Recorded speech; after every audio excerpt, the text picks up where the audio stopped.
Today we're going to try something kind of interesting. I am going to use some gouache. Can you see it down there? It's a little bit of white, and I'm going to apply it to this formerly traditional watercolor painting. And instead of using the white paper like traditional watercolors are trained to do, here we see white up here. That's a nice effect. And white here, we're going to put on some opaque gouache. Now over in this area, I have added some opaque, right out of the tube watercolor paint. Burnt sienna scraped on with a palette knife, or a credit card actually. Letting it blend into the translucent or transparent watercolor, creating kind of a push-pull effect. And you can call this mixed media if you like. I still call it a watercolor.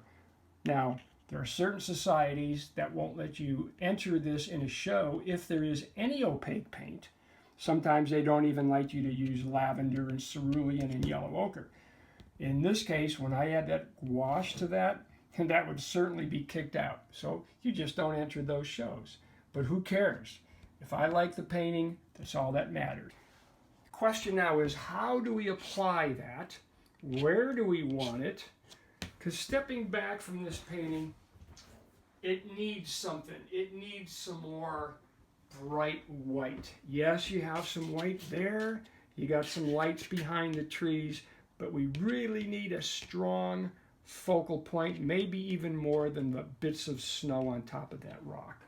So, this is an experiment. If we were to take our credit card, a little piece of credit card here, and as I say, I've been in a lot of scrapes with credit cards, and we're just gonna take our palette. I'll show you how I do this. Take the credit card, get a bunch of it on that card. Oh, that's nice and thick. That's what we want. That's what we want. And let's see what that will do. Oh, that looks nice. Oh, I like that. How easy. Now that might dry a little bit differently than it looks now, but boy, oh, look at the texture we can get. My new friend, gouache. Let's continue.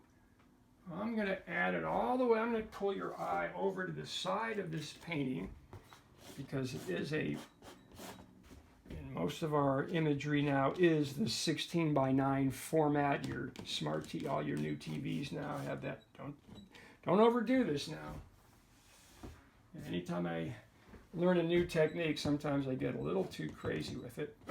Might have overdone it there. Step back. So make a move on your canvas and step back and let it sink in. I always view your paintings from about 10 feet back. I'm liking this already. And we can go over that with a color if we want. Probably should have some on the trees. If the sunlight's coming from here, that's the story we're trying to tell by adding those blue translucent shafts of light here. Why don't we put a few? I'm liking this. Just like that.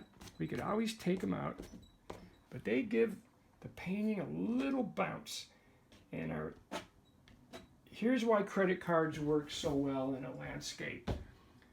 They're straight. And at the top of a rock, it's always a good idea to give a little straightness, making it look like if you bumped into that, you would scrape your knee really bad. That's the feeling we want. That's pretty fun. That painting all of a sudden jumps at me. I wouldn't feel bad putting this into an exhibit. I'm going to stop right there for now. Maybe one more up there, just to keep your eye moving. I don't want you to forget about that area. I like it. Okay. All right, we're going to stop it right here. You've been painting with Gary. Thank you, guys. See you next time.